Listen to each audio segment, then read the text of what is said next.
tardes, buenas noches, según cuando me estés escuchando. Hoy vamos a hablar de la lírica, pero antes de empezar tenemos que plantearnos qué es la lírica. La lírica es un género literario. Como recordaréis de otros temas, hemos visto la narrativa, el teatro y por último la lírica. Sin embargo, la lírica es realmente el primer género literario y cuando nació entrelazada con la música, porque la lírica en su forma tiene mucho que ver con el ritmo. Popularmente la conocemos como poesía. Sin embargo, su nombre original, lírica, procede del griego, de la lira, que es un instrumento musical. De todos los géneros literarios, es el que más se distancia del lenguaje habitual, del lenguaje cotidiano que usamos todos los días. Y por eso, quizás, es de los más complejos a la hora de leerlo, estudiarlo y analizarlo. Sin embargo, veréis que puede llegar a ser muy sencillo y que transmite mucho. La poesía seguramente es el género literario que más nos llega, porque aunque no lo entendamos completamente, suele sugerirnos una serie de cosas que tienen mucho que ver con aquello que sentimos. Porque la lírica realmente nos habla de emociones, de sentimientos, de todo aquello que tiene que ver con cómo nos sentimos. Pero no cómo nos sentimos solo nosotros, respecto al amor, respecto al miedo, sino también cómo nos sentimos de forma social. A lo largo de la historia se han desarrollado múltiples formas de lírica, y obviamente hay grandes temas, los grandes temas universales como el amor, la relación con la naturaleza, la muerte, el paso del tiempo, pero también hay otros temas que son más recientes, que tienen que ver con el ser humano y la sociedad, con cómo la sociedad cambia, con las guerras, e incluso, por ejemplo, con cuestiones tan concretas como una huelga, un desahucio o el uso de las nuevas tecnologías. Lo cierto es que la lírica ha recibido muchas definiciones a lo largo del tiempo. Por ejemplo, Gustavo Adolfo Bécquer consideraba que la poesía era un ser misterioso al que no llegamos a conocer realmente, pero que nos toca a cada uno de una forma íntima distinta. ¿A qué se refería con esto? Seguramente un poema leído en su época, en su momento histórico, tiene un significado concreto que tiene que ver con los códigos y la forma de entender el mundo de esa época. Sin embargo, hay poemas que han trascendido a su época y que aún hoy nos dicen cosas, pero a veces no nos dicen lo mismo que decían en aquel momento. El lenguaje evoluciona, la poesía y la literatura también cambian y la sociedad, por supuesto, es la que provoca esos cambios. Por lo tanto, un poema que hoy nos podría resultar muy romántico, quizás cuando se escribió en su momento no hacía tanta referencia a eso, porque la forma de entender los sentimientos también ha cambiado. Otro poeta, un premio Nobel español, Juan Ramón Jiménez, consideraba que la poesía era un camino para llegar a la inteligencia, al conocimiento. Fijaos qué diferente con Gustavo Adolfo Bécquer, que era todo sentimiento. En este caso, Juan Ramón Jiménez cree que permite conocer la realidad. A través de los ojos del poeta se crea una nueva realidad y por tanto es la que nos lleva a conocer aquello que nuestros ojos no ven. También Federico García Lorca creía que la poesía servía para expresar la amargura, el dolor del ser humano. Permitía expresar todo aquello que nos angustiaba, liberarnos de ello y expresárselo a los demás. Un grito que permita compartirlo con los demás. Y por tanto hacerlo social, hacer que tenga un sentido, que mueva a la gente, compartir todo aquello que realmente nos late dentro y que no podemos expresar con las palabras de nuestro día a día. En línea con esto, con lo que decía Lorca, hay otros autores como Gabriel Celaya que creían que la poesía era un refugio, era el lugar ideal donde podemos expresar nuestras ideas, cómo nos sentimos, de una forma libre, sin prejuicios, sin lo que los otros pensarán, simplemente aquello que sentimos y que necesitamos expresar con libertad, con seguridad y sin miedo. En definitiva, creo que la mejor definición de lírica es aquella que junta dos ideas. La primera es que es la expresión de aquello que sentimos, de nuestros sentimientos, de nuestras emociones, tanto individuales como sociales. Es decir, todo aquello que nos permita traducir en palabras aquello que muchas veces no podemos expresar. Cómo nos sentimos respecto al amor, a una relación, con un ser querido o con un ser odiado, ¿vale? El odio también puede ser un sentimiento que se expresa a través de la poesía. O cómo cambiar a la sociedad, cómo nos molesta ciertas actitudes sociales negativas o cómo podemos aconsejar a los demás vivir. Porque también la poesía tiene que ver con ese carácter social. Y en segundo lugar, la poesía es ante todo un molde bello, que juega con el lenguaje, que lo retuerce, que lo modifica, de tal forma que al final quede algo bello, atractivo, que nos llame la atención, que no sea nuestro lenguaje cotidiano, sino que juegue con el lenguaje, lo haga diferente y sea una propuesta artística. ¿Y a qué va a recurrir la lírica para eso? Pues a su forma. Hemos hablado, la primera parte de la definición era respecto al contenido. Sin embargo, la segunda parte hace referencia a la forma. Ya sabéis que la forma tiene que ver con los elementos que componen un determinado género literario. En el teatro, por ejemplo, el diálogo, las acotaciones, la forma en que se expresa cada actor. En la novela, el tipo de narrador, el tipo de personajes que hay, cómo se estructura la trama. Esos son los elementos que conforman la narrativa y el teatro.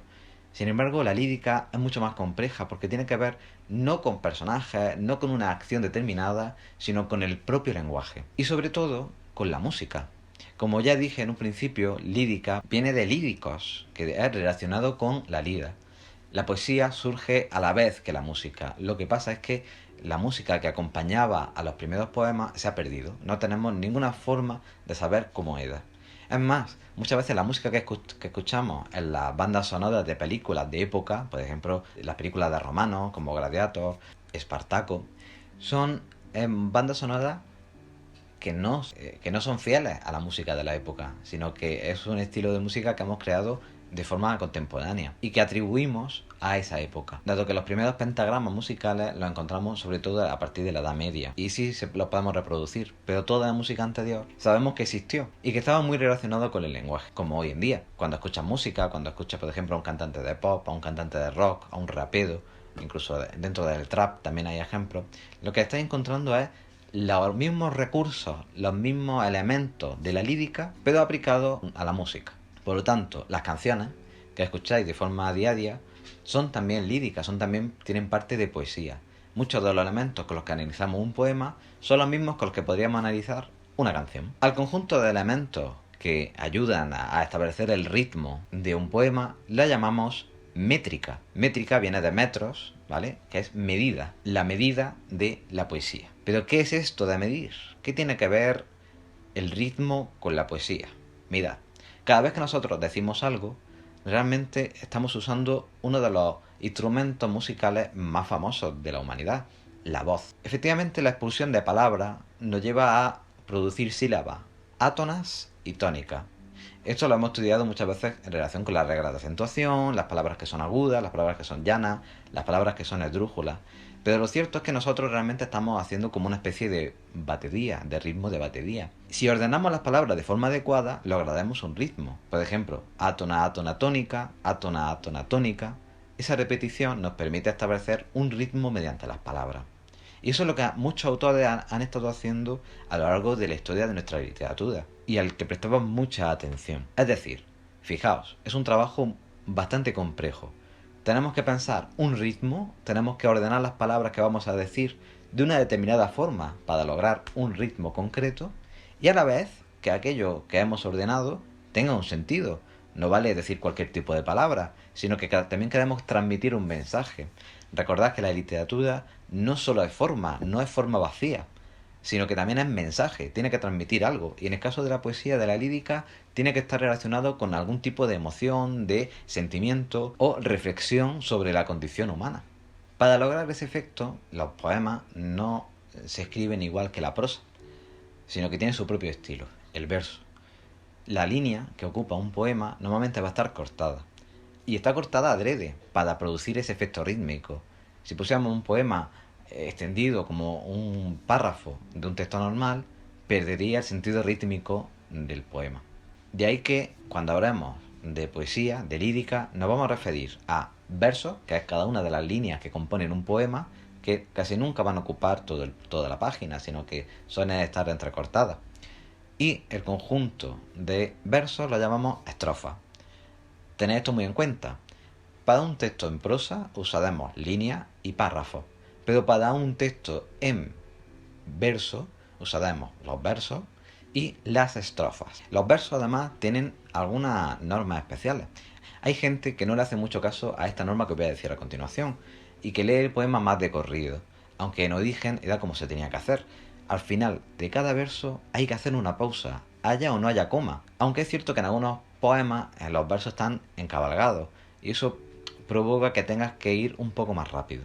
Es decir, encabalgado la oración que estás diciendo no ha terminado en el primer verso, sino que acaba en el siguiente, por lo que es necesario leer más de seguido. Pero esto es justamente una de las normas rítmicas que tienen los poemas, y es que los versos al final de cada verso y al final de cada estrofa siempre hay que hacer una pequeña pausa. Y como os decía, los versos son construcciones, no son solo palabras vacías, sino que tienen que tener un orden concreto en el que se van a ordenar las sílabas átonas y las tónicas, pero sobre todo las tónicas son las que van a marcar el ritmo de un poema. Por tanto, los versos son cada una de las líneas que compone un poema, que a su vez se estructuran en estrofas, y el conjunto de estrofas forman un poema. Cuidado, hay ciertos poemas que no van a tener división en estrofas, no va a haber separación como si fueran párrafos, sino que todo va a ser un poema lleno de versos en un número indefinido de versos. En ese caso estaríamos ante poemas no estróficos y no podremos hablar en ningún momento de estrofas, sino simplemente de versos. ¿Cómo clasificamos los versos? Los versos se clasifican según la cantidad de sílabas que tengan. Es decir, tenemos que ir contando las sílabas de cada una de las palabras y el conjunto de sílabas que tenga un verso se da su tipo. Tenemos desde monosílabos, 1, bisílabos, 2, trisílabos, 3, y así hasta las posibilidades que tenga, porque hay poemas con versos muy largos. Por ejemplo, yo he llegado a leer versos de hasta 19 sílabas en algún poema, por ejemplo, de Vicente Aleixandre. Pero ¿cuáles son los más típicos, los más usuales? En este caso hay dos que tenéis que conocer sí o sí: los versos octosílabos y los versos endecasílabos. Vale, octo, 8, pero ende, ¿de dónde viene? Bien, los versos endecasílabos son los de 11 sílabas. Son muy típicos en la métrica española desde el Renacimiento, ya que fue cuando realmente se introdujo y se puso de moda. Sí, aquí también hay moda, la verdad. Por lo tanto, el de 8 sílabas, octosílabo, y el de 11, endecasílabo, todos estos nombres vienen del griego: mono 1, bi 2, tri 3, tetra 4, penta 5, hexa 6, hepta 7, octo 8, enea 9, deca 10, endeca 11. Una excepción: los versos de 14 sílabas se llaman versos alejandrinos. ¿Por qué? Pues Alejandro Magno. Cuando surgió la literatura en español, una de las primeras obras fue el libro de Alexandre, que se escribía en un tipo de estrofa llamada cuaderna vía. La cuaderna vía se compone de 4 versos de 14 sílabas cada uno, todos rimando igual. Al ser esta la primera obra que usó este tipo de verso de forma conocida en español, y como era un libro que contaba la historia de Alejandro Magno, se le conoce como verso alejandrino. Además de clasificarse los versos según el número de sílabas que tengan, tenemos una clasificación más grande: los versos de arte mayor y los versos de arte menor. Y esto tiene que ver con la cantidad. Es muy sencillo. Los versos que tengan entre 1 y 8 sílabas, es decir, desde los monosílabos hasta los octosílabos, son los versos de arte menor. Y a partir de 9, arte mayor. Sencillo, ¿verdad? Pero cuidado, que esto tiene una particularidad. La veremos con la rima. Tenedlo en cuenta, lo recordaremos entonces. ¿Esta división de arte mayor y menor tiene algún otro efecto en la poesía? Sí, los versos de arte mayor se pueden dividir en versos de arte menor. Por ejemplo, un verso dodecasílabo, un verso de 12 sílabas, se puede dividir en 2 versos de 6. A esta división la llamamos hemistiquio, otro nombre griego extraño. Bueno, recordad, hemi significa mitad. Y una pista, una curiosidad: cuando analizamos poemas clásicos, es muy extraño que mezclen versos pares con impares. Si por ejemplo has medido un poema y tiene la mayoría versos de 11 sílabas, es decir, la mayoría son en decasílabos, y hay uno o dos que son de 10 decasílabos o que son de 12 dodecasílabos, lo más seguro es que tengas que volver a contar ese verso. Quizás el poeta ha usado alguna de las licencias que tiene a su disposición. Sí, licencias. Porque lo cierto es que toda la cuestión de contar sílabas no es tan sencillo como contar todas las sílabas que tiene, sino que hay algunas normas y licencias. ¿Qué diferencia hay? Las normas son obligatorias, siempre tienes que aplicarlas. Las licencias dependen del autor. Ha podido usarlas o quizás no. ¿Cuáles son las normas? Pues las normas son solo 3, muy básicas, pero tenés que conocerlas. Y tiene que ver con la última palabra de cada verso. Mirad, en la lengua española la mayor parte de palabras son llanas. Tienen su sílaba tónica en la penúltima sílaba. Pues bien, esto es muy importante porque va a marcar el ritmo de todos los versos. Y entonces se decidió una cosa. Si la última palabra es llana, no hay que hacer nada más. Has contado perfectamente la sílaba. Pero si es aguda, hay que sumarle una. Porque de esa forma, si sumamos una, haremos que la sílaba tónica sea la penúltima, ya que si fuera la última, perdería el ritmo habitual. Y en el caso de ser esdrújula, hay que restarle una. ¿Por qué? Para convertirla en una llana. Sabéis que las esdrújulas tienen su sílaba tónica en la antepenúltima sílaba. Vamos a ver algún ejemplo. Hay un verso que dice así: dame ya, sagrado mar. Dame, 2, ya, 3. Sagrado, 3, ya son 6. Mar. Si no sabemos esta norma, digamos que el verso tiene 7 sílabas. Pero mar es aguda, es un monosílabo, es siempre aguda. Por lo tanto hay que sumarle una. Y dame ya, sagrado mar, realmente tiene 8 sílabas. Es un verso octosílabo. Otro ejemplo. Algún camión alejándose. Suena un poco extraño, pero puede ser un verso de un poema. Algún, 2. Camión, otros 2, ya tenemos 4. Alejándose, 9. Este verso, si no sabemos las normas, tendría 9 sílabas. Pero alejándose es esdrújula. Hay que restarle una. Por lo tanto, como el verso anterior, es octosílabo. ¿Cómo se marca esto cuando hacemos la métrica de un poema? Fácil. Cuando acabas de contar los versos, aquí, sobre todo cuando estoy empezando, aconsejo con un lápiz hacer algunas señales, bien sean barras laterales o bien rayas inferiores. Cuando hacemos eso, contamos cada verso, hay que poner un +1 si es agudo o un -1 si es esdrújulo. Y al final ponemos el número que nos da esa suma. Por ejemplo, si tenemos un verso octosílabo que acaba en llana, nada, ponemos nuestro 8 y hemos terminado. Si tenemos uno agudo, ponemos +1, ponemos igual y entonces así ponemos el 8. Y si tenemos una esdrújula, pues ponemos -1 y igual al resultado. ¿Por qué os digo que señaléis el +1 y el -1? Porque si no se os puede olvidar y entonces la métrica no saldría bien. Así además también demostráis que conocéis la norma y la persona que vea vuestro análisis métrico sabrá que lo domináis perfectamente. Que seguramente sea yo el que mide vuestro análisis métrico, pero por si acaso. Los hemistiquios siguen las mismas normas que los versos y pueden provocar que, por ejemplo, sumemos 1 o restemos 1.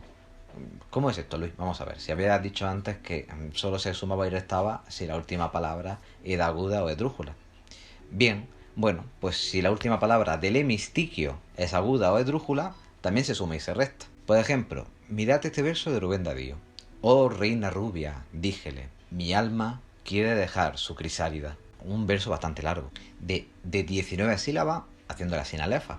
Hay que dividir el verso en 2 hemistiquios. Oh reina rubia, díjele, sería un hemistiquio. Mi alma quiere dejar su crisálida, otro hemistiquio. Resulta que la última palabra es crisálida, que es esdrújula. Hay que restarle una. Ya son 18 sílabas. Y díjele también es esdrújula, por lo que hay que restarle otra sílaba. Ha pasado de tener 19 a tener 17. Tranquilos. Esto sobre todo pasa en versos dodecasílabos, alejandrinos y especialmente a partir de poemas más modernos como dentro del modernismo o en ciertas categorías muy concretas como los cantares de gesta.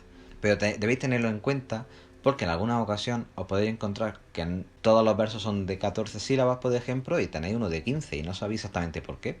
Bueno, pues porque hay que dividirlo. Y al dividirlo encontraréis que seguramente a lo mejor hay una palabra aguda que nos obliga a que haya que sumarle uno más. ¿Y cuáles son las licencias? ¿Cuáles son los recursos que los poetas tienen para hacer una pequeña trampa? Pues hay uno que es muy importante. Lo tenéis que conocer sí o sí. Es la sinalefa. Repito, sinalefa. Que como otros nombres también es griego. Sinalefa en este caso es cuando una palabra acaba en vocal y la siguiente empieza en vocal o en H y vocal.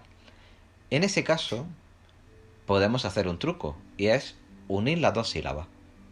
Es decir, hacer que en vez de que haya 2 sílabas haya solo una. Además lo represento así con un arquito por debajo porque es como normalmente se hace el dibujo de la sinalefa. De esa forma, a lo mejor un verso que no dije ni va a tener 8 sílabas, pues de pronto tiene 7. Aquí, por cierto, no hay que sumar ni restar. Simplemente hacemos la señal de la sinalefa. Unimos las 2 letras. Vamos a escuchar, por ejemplo, este verso. La cebolla es escarcha. La cebolla es escarcha. Tendría 8 sílabas. Pero podemos unir cebolla, acaba en A. Y la siguiente palabra es, que empieza en E. Las dos son vocales, por lo tanto podemos hacer una sinalefa y hacer que este verso que era de 8 sílabas pase a tener 7. ¿Cuándo tenéis que usar la sinalefa? No es una norma, por lo tanto es opcional. Habrá poetas que lo hagan, habrá poetas que no. Pero aquí viene el consejo que os di anteriormente. Si por ejemplo tenéis un poema que todos los versos son de 11 sílabas y juntamente tenéis uno de decasílabo, podéis revisar si hay una sinalefa. Porque seguramente así el verso que era de 12 pasará a ser de 11. Yo os aconsejo, no obstante, que aunque sea una licencia, lo hagáis de forma continua. Es decir, vayáis uniendo la sinalefa. Es mejor para que la tengáis hecha cuando acabéis y si después tenéis que revisar, lo único que tenéis que hacer es cortar la sinalefa, es decir, deshacerla. Hay otras dos licencias más. La diéresis y la sinédesis. Que a pesar de estos nombres es una cosa muy sencilla. La diéresis consiste en dividir una sílaba que está formada por un diptongo en dos. Es decir, en quitar el diptongo, en provocar que no haya diptongo. Por ejemplo, es como la palabra ruido, que tiene dos sílabas, una de ellas con un diptongo. En el poema hacemos que tenga tres, ruido. Entonces dividimos ruido en tres sílabas. En este caso la necesidad de sumar una sílaba más. ¿Y en qué consiste la sinédesis? La sinédesis es cuando unimos un hiato. Es decir, tenemos una palabra que tiene un hiato y por tanto serían dos sílabas. Y en este caso nos hace falta que solo sean una. Pues las unimos, no hay problema. Es lo que se llama sinédesis. Por ejemplo, imaginad, ellos traen fuego. En este caso tendríamos un verso, ellos dos traen dos, porque es un hiato, fuego dos. Tendríamos un verso hexasílabo, de 6 sílabas. Pero revisando todo el poema nos hemos dado cuenta de que todos los versos son de 5 sílabas, menos este. En ese caso, traen podemos convertirlo en una palabra de una única sílaba. Podemos hacer una sinédesis y por lo tanto romper el hiato y provocar que haya una especie de diptongo falso. Cuidado, esto no hace que la palabra deje de tener un diptongo o deje de tener un hiato. La palabra es la que es. Es solo a función rítmica para que la estructura métrica del poema tenga sentido, dado que era un recurso que el poeta podía usar. Era una licencia, algo que él podía hacer si quería. Y en este caso, pues lo ha podido hacer. ¿Cuál es el problema? Pues lo que os comentaba antes, que no es obligatorio, que no tenéis que hacerlo siempre. Sí os aconsejo, 1. Que la sinalefa siempre la hagáis, es más fácil romperla que no haberla hecho, y que la diéresis y la sinédesis solo la aplicáis cuando veáis que es necesario. Es un consejo general, no siempre va a funcionar, pero creo que es lo más sencillo. Bien, hasta aquí ya hemos hecho la métrica, cómo tenemos que medir los versos, cómo tenemos que contarlos, cómo se clasifican según la cantidad de sílabas que tengan, cómo se clasifican en dos grandes grupos, arte mayor y arte menor, y qué normas y licencias podemos aplicar a un poema. Ahora vamos con una cuestión muy importante para terminar con el análisis de la forma dentro de un poema, y es precisamente la rima. La rima es muy importante, o por lo menos lo ha sido hasta hace relativamente pocos años. ¿Por qué digo esto? Desde la Edad Media hasta prácticamente el siglo XX, la mayor parte de poemas se estructuraban de una forma muy fija, mediante una serie de estrofas que todo el mundo conocía y que tenía que aplicar. Cuartetas, cuartetos, serventesios, padeados, octavas reales, décimas reales. Son estructuras fijas en las que siempre había una cantidad X de versos. Todos los versos tenían que ser de un tamaño concreto, en decasílabos por ejemplo, octosílabos por ejemplo, y todos tenían que seguir una misma rima. Sin embargo, a partir del siglo XX sobre todo, hemos tenido muchos ejemplos de verso libre. El verso libre es aquel poema que no tiene rima, no tiene una estructura fija de versos y hace el ritmo mediante repetición, se usa mucho la repetición, o jugando con las sílabas tónicas y átonas, pero de una forma más parecida a como lo hacemos en nuestra vida cotidiana que a la lírica tradicional. Dicho esto, vamos a trabajar con la rima. ¿La rima qué es? La rima es la repetición de un sonido y es lo que provoca cierta musicalidad en los poemas. ¿Qué sonido se repite? Los últimos de cada verso, pero no todos los sonidos con los que acaba el verso, sino que en concreto es los sonidos que hay desde la última sílaba acentuada, desde la última vocal acentuada. Un momento, he dicho acentuada, no con tilde. Ya sabéis que las palabras, por ejemplo, las palabras llanas, no suelen tildarse, salvo que no acaben ni en N, ni en vocal, ni en S. Pero eso no quiere decir que no tengan acento, que no tenga una vocal tónica. Si yo digo, por ejemplo, amargo, amargo tiene la sílaba tónica en mar, pero no lleva tilde. Por lo tanto, su acento es a partir de la A, la segunda A, argo. Esa es la partícula que tenéis que tener en cuenta para hacer la rima. Por ejemplo, amargo puede rimar, por ejemplo, con largo, porque largo, la sílaba acentuada es también la argo, a partir de la A, argo, y rimarían igual, amargo, largo. Pero vamos a poner otro ejemplo, lago. Lago, por ejemplo, acaba en ago. La sílaba tónica es a partir de esa A, que no lleva tilde en este caso tampoco. Bien, pues entonces la parte que rimaría sería hago. Ese hago puede rimar con hago, con el verbo, con H, con amago, con mago, pero podría rimar con murciélago. Murciélago acaba en lago, es casi la misma palabra. Pues no rima, porque murciélago hace la sílaba tónica a partir de esa E que sí lleva tilde porque es drújula. Entonces, ¿cómo rima murciélago? Rima en élago y por lo tanto no coincide. Si os fijáis, hasta este momento he usado todos los sonidos, los vocálicos, las vocales y las consonantes. Pero no siempre es así, porque hay dos tipos de rimas. Las rimas consonantes son aquellas que coincide todo el sonido completo. Desde la vocal acentuada hasta el final coinciden todos. Mago con lago es rima consonante, porque coincide en la A, en la G y en la O. Sin embargo, lago también puede rimar de forma asonante con rayo. Y rayo no coincide la A y la O. Es decir, solo las vocales, pero no coincide la G y la Y. ¿A qué se debe esto? A que estamos ante una rima asonante. Es decir, solo riman las vocales. Cuando estáis empezando a hacer métrica, esto puede resultar un poco confuso. Entonces, mi consejo siempre es, al hacer el conteo silábico, al contar las sílabas y poner el número, a continuación, escribir cómo acaba la última palabra. Es decir, cómo acaba desde la sílaba tónica, desde la vocal que debería llevar la tilde, escribí ese final. Y entonces veréis si coincide con qué otra palabra coincide, ya sea en vocales o en consonantes. Bien, ¿y cómo se señala esto en análisis métrico? Pues si las sílabas se ponen con números, la rima se pone con letras. Tantas letras como rimas haya. Pues que no creáis que un poema siempre rima igual. No.